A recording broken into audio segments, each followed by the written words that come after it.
I'm going to show you the 5 opening traps. Some of them are classical and you might have seen them already, and if you are more advanced, which may be something interesting and maybe the way for you to surprise your opponent. But let's start from something really classical. In case black accepts the gambit and then tries to hold this pawn and not give it back to white. The way to do this is by playing pawn to b5. Do you know how can white refute this attempt of black? White should do this by playing pawn to a4, trying to undermine this b5 pawn, which currently supports the extra pawn of black on the c4. And now what can black do? If black tries the symmetrical response, pawn to a6, it does not really work because after white captures the pawn, black can't recapture because the pawn is pinned. In this case, he will just lose that rook on a8. Now let's see what else can black do. Other than that, black can play pawn to c6, and here it looks like everything is just fine for black, but nevertheless he's actually losing. White should trade the pawns onto b5, and here there is a winning continuation. Can you find it? By the way, there was a funny thing that this position happened once in the game of the 4th world chess champion, Alexander Alekhine, and he actually missed to find the winning move, quite, surprisingly. If you can find it, let me know in the comments below. Maybe you just know this because it's a theoretical line. It's move queen to f3. A bit of a sudden move, and there is no way for black to save his rook, which is a very, sudden situation, so white just wins the game right on the spot. Alright, so that's been the first trap, pretty classical one, and nevertheless I've just checked in the database that up to this date, strong players up to 2000 rated and beyond keep falling into this trap, and therefore even if you know this, it does not necessarily mean that your opponents know it, so you can still go ahead and give it a try. Let's move on to the trap number 2. As we already know, here after white plays pawn to c4, offering this pawn for black, if black tries to take it and then keep this pawn by playing pawn to b5, it does not really work. And therefore, instead, black normally would just continue his development by playing something like knight to f6. Therefore, he can take back the pawn.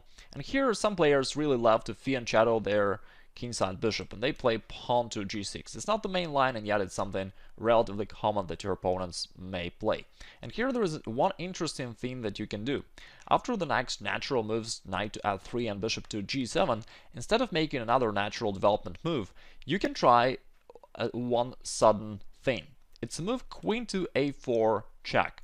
And at first it seems like just some weird, uncalled for move, and yet it's not that easy for black to react properly. Let's find out what's the reason. In case black plays bishop to d7, for example, white can go back with his queen to b3, and as you may notice, this is actually a double attack to black's f7 and b7 pawns.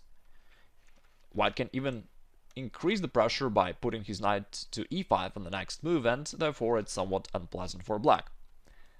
Therefore, the most natural reaction for black is probably not the best one. Let's see what else can black try. In case black moves his knight to c6, there's something relatively similar that may happen. White may jump with his knight to e5, taking advantage of the pin over this knight, and currently the white's knight from e5 attacks the pawn on f7 together with his bishop from c4, and also it attacks the black's knight on c6, and therefore there is no way for black to protect both of these weaknesses simultaneously. Therefore, another natural reaction for black, which was knight to c6, is also somewhat not exactly the best. Let's see what else can he do. What if he plays queen to d7? This time let me ask you, what do you think about this case? Can you find the winning continuation for white here? If you can, write it down in the comments below, I'll give you a few seconds for that. There is a really crushing move, bishop takes f7, boom, and it wins the game right on the spot because if black takes the bishop, there follows knight to e5, which is a fork to the black's king and queen. Pretty interesting. Let's go back. Is there any way for black to escape? Of course there is, but it's not that easy for black to find out. Let's also take a look at the move knight to d7. Interestingly enough, white can still use the exact same tactics, which is bishop takes f7, even though this time the motif is different. After black recaptures, white can go ahead with knight to g5 check. And here there is no good continuation for black, because if the black's knight goes somewhere to f8 or to e8, somewhere here, in either case, white continues with his knight to e6, which wins the black's queen on d8, has no escape square. And if black tries to retreat with his king to g8, then the black's queen is alright, but after the white plays queen to c4, black can't escape the coming queen f7 checkmate on one of the following moves. Does it mean that it's already that the hope is already lost for black? Well, of course not. The position is still very much playable, and the easiest way for black is just to play his pawn to c6, and he's totally safe. But what I like about this trap for white is that you're not really spoiling your position in any way. You just need to be careful because black is ready to play pawn to b5, attacking your pieces. Therefore, you just need to play queen b3, attacking that pawn on f7, and the normal game goes on. That's what I really like about this trap. You're not spoiling your position, it's still a very much normal game, and you just keep playing. Alright, that's been another trap, not very well known, and therefore you have a realistic chance to win a couple games just by using this trap alone. And here we go with the trap number 3. Here is the starting position of the Queen's Gambit once again. And by the way, in case you don't play Queen's Gambit normally, and maybe you're interested in some other opening traps, just let me know in the comments below and I may record another video about this. Also, don't forget to subscribe to this channel so that you don't miss out on the new videos. Alright, as we have seen, black can't really accept this gambit pawn and then hold it, and therefore the most classical continuation for black is just to play pawn to e6 and continue his development as normal. And at this position there is another classical trap. This time black can set this trap, and again this is a must-know really thing. It is the move knight to d7. I remember when I joined the chess club many years ago, and when I went there for the very first time, some tricky guy actually set this trap and I fell right into it because I didn't know that, black is not that naive to give up the pawn. Anyway, I'm gonna show you the traps so that just to make sure that you know it as well. At this position, it may seem like black just overlooked that due to this pin, white can actually grab this pawn on d5. It seems like white just won the pawn and everything's great, but it's not that easy. Black can recapture by the knight, and after white takes the queen and it seems like everything's just great, black has this counter blow bishop b4 check. And it turns out that there is no other way for white to cover his king other than just playing queen to d2. So white has to give his queen back, and then at the end of this forcing line, black is a piece up. He has this additional knight which gives him a winning material advantage. Another absolutely must-know trap. This time black can set it, and it's also one of the things which every chess player should really know. There we go with the trap number 4. This time I've flipped the board because this trap is also for black. You can use it in case you're playing black. So the first moves are still the same. Let's say you tried this trap, but your opponent was wise enough not to fall into it and not to accept this poisoned pawn, and instead he played some normal move like pawn to e3. In this case, there is still one more trick that you may employ. You may play pawn to c6, and then after white goes knight f3, there is one counter-attacking move that black can use here, which is queen to a5. And it's a pretty interesting continuation for black because not only you remove your queen from this pin, of your knight, but also potentially you prepare to start some counterattack by playing knight to e4 and bishop to b4. And some of your opponents who are not really familiar with this, they will just continue playing the standard Queen's Gambit moves like bishop to d3. And in this case, your plan works out really, really well. You can play knight to e4 here. Notice that it's not a sacrifice, because the white's knight on c3 is pinned by your queen. White cannot take this knight by his knight from c3. Therefore, if he tries to take it with his bishop, then after the recapture, there is a slight problem for white because the knight is attacked, and if it goes back, he may lose his bishop from g5. Therefore, instead, white may just play queen to c2, and it looks like white is just playing the very standard moves, which is partially true.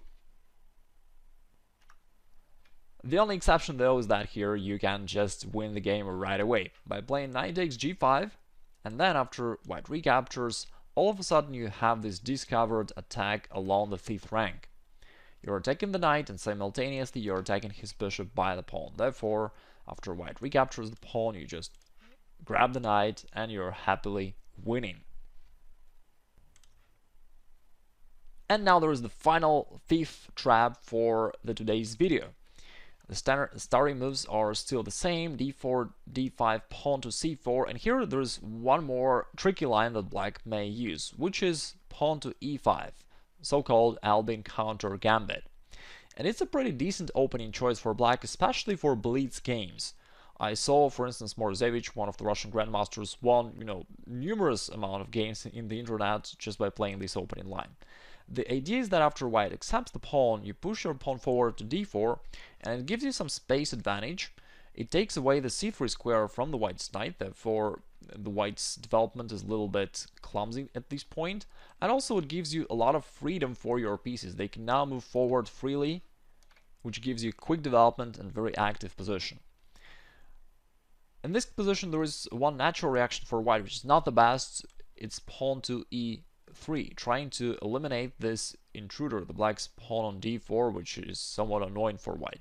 It's not the best choice, but even if white plays the correct move, knight to f3 instead, the position of black is still absolutely playable, and you can just go on with the standard continuations. Anyway, let's see what you can do in case white plays pawn to e3, which is a very usual response for your opponents in case they're not really familiar with the opening theory of this line. Instead of capturing the pawn, you can go bishop b4 check. And after white covers his king by bishop d2, here comes the surprise. Instead of trading the bishops, you just take pawn takes e3. And here, what can white do? He can't recapture by the bishop because the bishop has to cover the king. And at the same time, it may seem like black just, blundered the bishop. So what if white simply grabbed the bishop? There comes pawn takes f2 check, therefore white must move the king. The king can't grab the pawn because in this case he will lose the queen on d1. Therefore white must do something else, and there is not much that white can do. He has to play king to e2. And in this position, if black just again makes one of the natural moves, either trades the queens on d1 or let's say creates a new queen here, then after an exchange of queens white will grab this queen back, and we've got an approximately equal position of an endgame. Everything seems to be quite standard. But there is a tricky thing that black can play here, which white usually overlooks. In this position, in addition to grabbing the knight and promoting a new queen, which we usually do while promoting a pawn, black can promote this pawn into a knight, which is a check to the white's king. That's an important point. And therefore, after white takes this knight, you just continue with bishop g4 check. And again, you're not going to trade off the queens, you're going to win it for nothing after white goes away, and then you just grab this this queen either by your bishop or queen, and you're winning the game.